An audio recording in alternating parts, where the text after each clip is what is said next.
How's it going, fellers? Hope everybody's doing okay. I'm super tired, but I know I ain't done a video in a little while, a few days, like a week. So here we go with some more clips. I appreciate you watching. This was definitely eerie to say the least. In 1988, a man claiming to be Jesus Christ seemingly appeared out of thin air in Kenya, where he predicted the future, performed miracles, and healed the sick. The same person would arrive 20 years later, this time as a being of complete light swinging a sword. I'm not a religious person, but this is definitely weird. It definitely lines up with prophecy. Check this shit out. Maitreya made an appearance June 11, 1988, to a local congregation in Nairobi, Kenya. The editor of the Swahili edition of the Kenya Times, a veteran journalist named Job Matungi, witnessed the event and took some pictures. A summary of his article, as it appeared in his newspaper, is as follows, quote, "The tall figure of a barefooted, white-robed, and bearded man appeared, from nowhere, and stood in the middle of the crowd. He was walking slowly towards the new church building, away from the tent. Mary walked with him side by side. I stared at the stranger without blinking, wafted on top of his turbaned head, his feet, and his entire body. In clear Swahili, which had no traces of accent, the strange man announced that the people of Kenya were blessed, especially those who had gathered at the venue that afternoon. We are nearing the time of the reign of heaven, but before that I shall come back and bring a bucket full of blessings for all of you," the man said. A bucket full of blessings is a reference to the astrological symbol for the age of Aquarius. Aquarius is depicted as a man carrying a pitcher of water in the zodiac. It took the crowd nearly 20 minutes to recover after the man left the meeting in a car belonging to a Mr. Gurnam Singh, who offered to give him a lift. But it will probably take Mr. Singh his lifetime to recover from the shock he got 2 minutes later. On reaching the bus terminus, the man informed Mr. Singh to stop the car. On getting out, he walked a few paces beside the road and simply vanished into thin air. National and Benjamin Creme have put out that this is indeed an appearance of Maitreya, the supposed world teacher for the age of Aquarius, one world government. Commenting on this video, Share International reports, quote, "Imam Mahdi, unexpected appearance," proclaims the title of a video posted on YouTube. A miraculous figure of glowing brilliant white light appeared on a video filmed in Karbala, Iraq, on the night of Ashura, 6 January 2008. This Shia Muslim ceremony commemorates the martyrdom of the grandson of the Prophet, Hussein, whose tomb is in Karbala. Benjamin Creme's master confirms that the light figure is Maitreya, Imam Mahdi to the Muslims, and that his dance-like movements with a sword remind us of his coming with the sword of cleavage. I don't know about all that. And the town, what did it say? It was called Kabbalah, Iraq. No, I definitely don't believe that was Jesus. I don't know what that was. I'm actually pretty interested in what that's about. Maybe I'll try to find some more videos on it. And this next video is gonna be it's got captions, but it's got music, so I'm gonna turn it down or silence it. Reason why nobody can remember what happened in the past is because the top of the pyramids were actually giant neuralizers, which the aliens, gods, Anunnakis, ancient aliens took with them after mining whatever it said.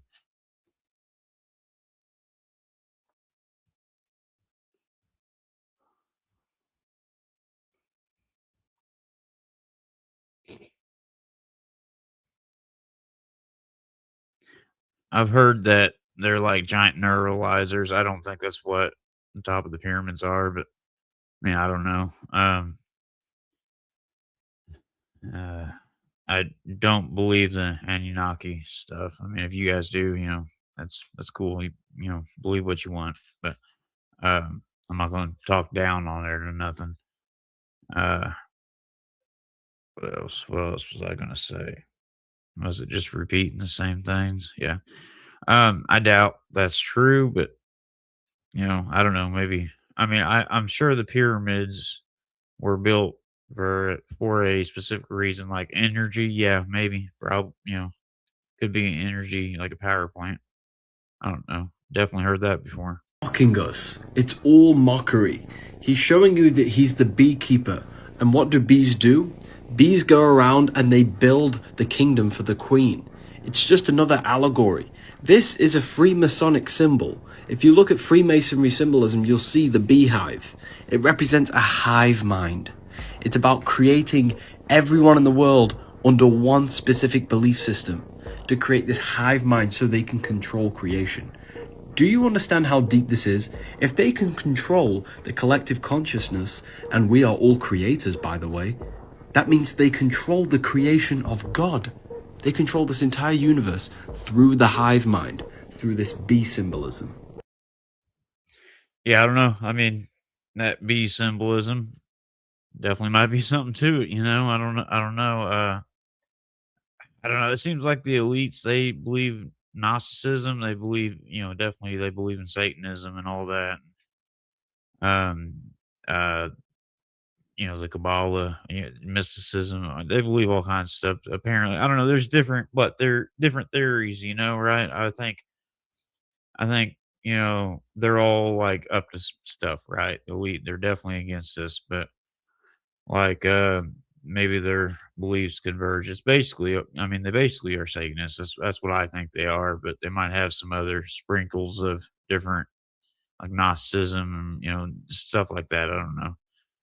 Uh, and I mean, a lot of the world is like a beehive now, right? They all think the same. They parrot what they hear on the media, right? Like I watch the channel Abortionist Rising or Abolitionist Rising, and like he's the guy's like trying to have conversations, right? Like about abortion, right? And like the people that are for abortion, they always say like the same things, same propaganda, same over and over and over. You guys need to check it out. It's a pretty good channel. I do think he's got some things wrong about like just it's a pretty good channel. Antarctica. Allegedly. We were taught that it's a continent and that it's just a place. We were not taught what some other people say, that it's essentially a wall around all of the countries. Other dots that people have connected talk about. I apologize. I think he's right on everything about the abortion. I don't think there's any reason for anybody to, or for a woman to ever have an abortion. But stuff he says about the gospel, it's like he backloads works, and yeah, I go way into that. But anyway, sorry for pausing. Agartha. Do you know Agartha? Agartha, another name for Agartha, is Hollow Earth. A lot of people are saying that there are different entrances into Agartha. Agartha is where some people say these big beasts, giants, live. And so is the wall to protect us? Is the wall to keep us in a state of like control? These are the things that you need to believe. Right. And this is what it is. Keep the society running. Right. Right. Because if all countries are agreeing that they need to keep people out, there was one guy that sent like a drone over and he was like silenced, allegedly. Those things, you're just kind of like, that's a lot interesting. Pulling it back to Agartha, which I feel like is a whole nother rabbit hole, because is Antarctica, do they have entrances into this Agartha where UFOs are coming out of? We're going through a small canal and you had to actually traverse it. Okay, so what is the shape of the Earth? It's like, we definitely don't believe this. We definitely don't. But it would clock if it's a dome and a firmament and a wall going around. Gerald can find his way through. Gerald definitely could spearhead this expedition. But all I'm saying is this is leading to a whole nother rabbit hole of Agartha and the firmament. And hey, I'm just saying, I feel like we've been gaslit by many other situations that why would this be so far out there? Plus, when you have things like Hollywood throwing stuff in our face, and we're watching things like Game of Thrones and we think it's so far out there, but is it? But is it? Like, is it? The Night Watchers, I feel like the theme song for Game of Thrones used to be going. Dang music. Yeah, I don't know. Hollow Earth, I don't know exactly what that is. It's definitely interesting. I don't know if it's like hollow, like going inside the earth. I think it's more like maybe they found more lands or something. I don't know. But the next clip I'm going to play has Gary Wayne in it, and I've got his first book. I haven't read all of it, but I don't think I trust him. um, I know he talks about how, what is it? There had to be other humans made before Adam and Eve, or something like that, because the way things are said in Genesis, I don't think that's right. He talks about how, how who did Cain marry, right? Well, like the extra biblical texts, the ones that aren't canon, right? Like Jasher. I can't remember if it's Jasher or there's a couple of them talk about how Cain married one of his sisters. So like, and he talks about how he has read all this stuff, right? All these cultures, all their ancient texts, right? But like, he would definitely have read that, right? So why does he go around? I guess there's a religion. I forgot what it is that talks about.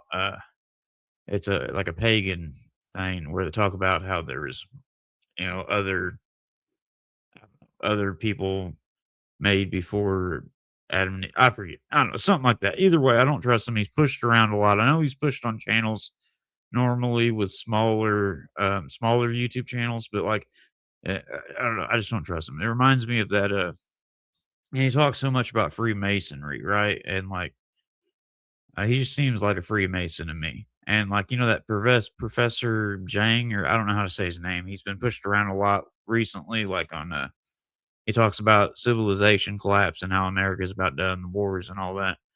And I don't trust him. I think he's pushed on he's been on like Tucker Carlson and like who else? Some other like high profile um YouTubers slash, whatever media. What was he on? He was on some kind of news station. I don't whatever, but I don't trust him. He's one of them. He's a plant, I think. I think Gary Wayne's a plant too, but not 100%, but Are those 13 families traceable back to the Nephilim? Yes. They keep their genealogies that go back into prehistory. They'll go back twofold. One to a Nephilim or a Rephaim patriarch or matriarch, and to one of the celestial mafia godfathers. So one of the fallen angels. And so they keep these genealogies forever. I mean, right from the beginning, they've kept them. So when Prince Charles, before he became King Charles III, he said he was descended from Vlad the Impaler, which is who Dracula is based on, the vampire movies. And Dracula means son of a dragon with the A on the end. And it's rooted in Draconta and Dracont, meaning a watcher in Greek. I apologize for pausing, but Dracula, they say he's based off Vlad the Impaler, but I think that's cap. I think he's based off of certain people that live in a Middle Eastern country, that are in the media a lot recently. About the certain event that happened a few hundred years ago, they say, where they, slaughtered Christians and especially Christian children and, done unspeakable things. Dang it, I was going to say something else. And that's just the tip of the iceberg, because Vlad the Impaler is your typical noble Celt, your noble giant. He's red-haired. He's hazel-eyed, pale-skinned, sensitive to light, educated at the mystery school in Austria, in Vienna. And he's of the bloodlines. And he takes his bloodlines back to a tribe produced by Hercules. See, like, I don't know. Like, I think he says a lot of stuff that's true, but also a lot of stuff that's just wrong. Just either lies on purpose, or he's just read so much and he just, I don't know, mix things up. Like I'm pretty positive he doesn't even get the gospel right, but I don't know that for sure. I don't remember. I don't. I just beware who you listen to. Especially people that are pushed all over the place. Emperor Constantine didn't just legalize Christianity. He destroyed 800 years of ancient prophecies that were proving too accurate. The Sibylline books weren't just pagan superstitions. These Greek texts contained detailed oracles about divine beings, future catastrophes, and advanced civilizations that existed before the Great Flood. Sound familiar? They match the forbidden accounts in the Book of Enoch. For over 8 centuries, Roman officials consulted these prophecies for guidance. The books predicted the rise and fall of empires, technological advances, and end-times events with uncomfortable precision. But here's what they don't want you to know. Constantine ordered the original texts burned and replaced them with Christian-approved versions. Why? The authentic oracles contained what he called dangerous revelations that could undermine imperial authority. Only fragments survived, hidden away in Byzantine monasteries. These surviving pieces describe flying machines, global communication, and divine judgment that sound remarkably modern. What other ancient knowledge was deliberately erased? And what prophecies were so accurate that an emperor felt threatened enough to destroy them forever? I don't know about all that. I think a lot of libraries were burnt back in the day. I think Rome fell when like Jerusalem and Israel you know fell in like 70 AD, right around there. And like, so a lot of this I'd have to go back through, and plus I don't remember Constantine. Like, I don't know a whole lot about it. I know I've heard a lot of stuff about him, but I think I was under the impression he was bad, but I don't want to straight say that. I don't know. I don't remember, so maybe I shouldn't even speak on it. But I definitely think uh, old stuff from the old world before the flood was destroyed.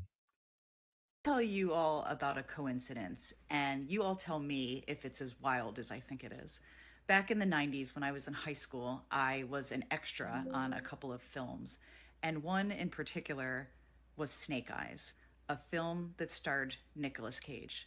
And do you want to know where I was an extra on that film?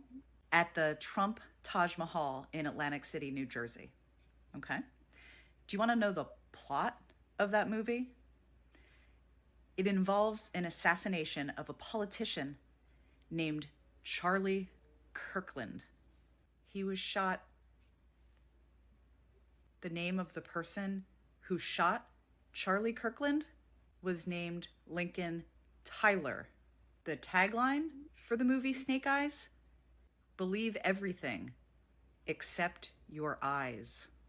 Does anyone else find that odd? Does anyone else find that odd? Yeah, it's just predictive programming. I'm sure everybody watching this video has heard this before, like recently, but it's just predictive programming. Same thing with The Simpsons. Like they don't actually predict anything. Like they're just telling you what's going to happen, what's on their script. The wife of the slain firefighter from Butler, Pennsylvania, Helen Compatore, just gave an interview to the New York Times. And real quick, notably, this grieving widow, whose husband was shot to death at a political event, is not touring the country doing WWE-style events complete with pyrotechnics and merchandise. Weird. Anyway, she remains hopelessly devoted to Donald Trump, and she wants you guys to know that all of the conspiracy theories on the left and the right about that event being staged is very hurtful to her. But guess what? Homegirl has her own conspiracy. She believes, without any evidence, that President Biden was somehow behind the gunman. The evidence that she cites for this belief that Biden was somehow behind it, Biden had said that it was time to put Trump in a bullseye. He said that before the events in Butler. He made that remark in a call with donors because he was trying to say, stop talking about my disastrous debate performance. We need to focus in on Donald Trump. And Biden later regretted using that terminology. Okay. Nonetheless, quote, that's why I didn't take Biden's call, Ms. Compatore said. I thought he set something up. You think if there was actual evidence tying Joe Biden to the shooter, Donald Trump wouldn't talk about it?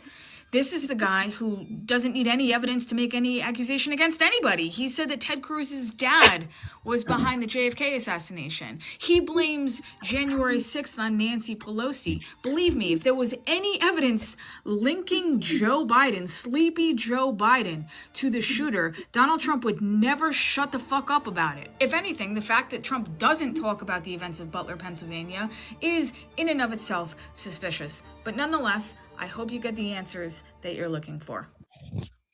So, like, we know that event was fake. Either it was straight up psyop or it was a false flag and somebody did actually, die, right?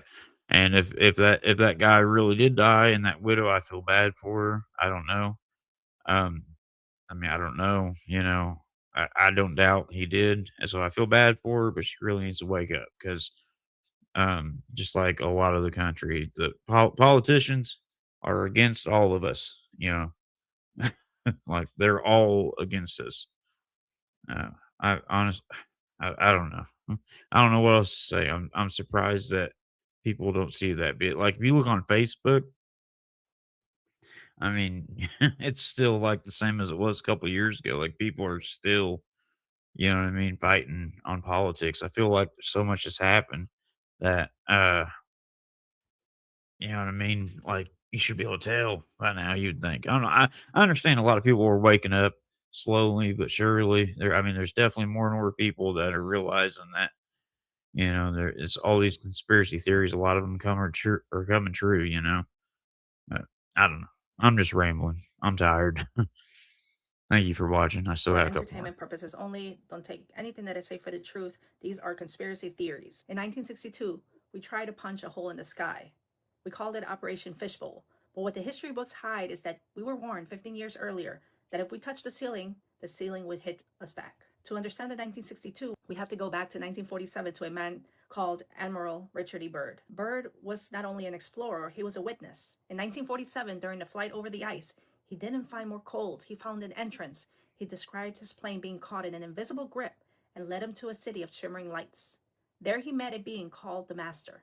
The Master didn't speak with words. He spoke with resonance. He told Byrd that they had been watching us since we split the atom in 1945. He said we were playing with fire. His message was a final notice. Stop the atomic madness, or your civilization will face a dark age. Byrd flew home and rushed to the Pentagon. He told the leaders of our world that there were powers beyond the ice that we could blink out of our existence. Byrd flew home and he rushed to the Pentagon. He told the leaders of our world that there were powers beyond the ice that could blink us out of existence. They reacted by seizing his journals, put him under a permanent gag order, and spent the next decade spinning a web of lies. The politicians, the generals, they didn't want peace. They wanted the Master's power for themselves. They decided that instead of listening to the warning, they would test the fence. July 9, 1962, Operation Fishbowl. We strapped a nuclear hammer to a rocket and slammed into the ceiling at 250 miles up. We found out that in seconds, the sky didn't just absorb the hit. It discharged a massive wave of energy, traveled down the magnetic lines, and slammed into Hawaii. The streetlights blew out, telephone lines were dead, and the world's radio voice was silenced. But that wasn't all. The discharge fried 1/3 of every satellite in the sky. It was a system-wide warning. Enlil has just electrified the fence to show us who really owns the sky. After 1962, the management realized they couldn't hide the Master or the ceiling if people kept exploring. So Enlil made his final move. He forced the world's leaders to sign the Antarctic Treaty, and suddenly the entire bottom of our world was declared forbidden. No one is allowed to explore it. No one can cross the ice wall. It became the only place on Earth where every nation and even enemies agreed to work together, because the ice is the grounding wire for the entire frequency fence. Enlil locked the door, pulled the curtain, and told the workforce the sky is empty and the ice is off limits. Enlil, he owns the map, but remember, he doesn't own your soul. Yeah, I don't know. I don't think anybody could puncture the firmament, but I don't know. I think Richard E. Byrd, I just don't know. You know what I mean? What is your favorite Christian conspiracy theory? You can't prove it necessarily by the Bible. It's just something you believe. One of them that I believe is that demons live in the oceans. I don't have a good reason. I just like when there are several passages in the Bible that would make a lot more sense if demons were in the ocean. And like one of them, when Jesus cast Legion into the pigs and then the pigs run down the hill and drown themselves.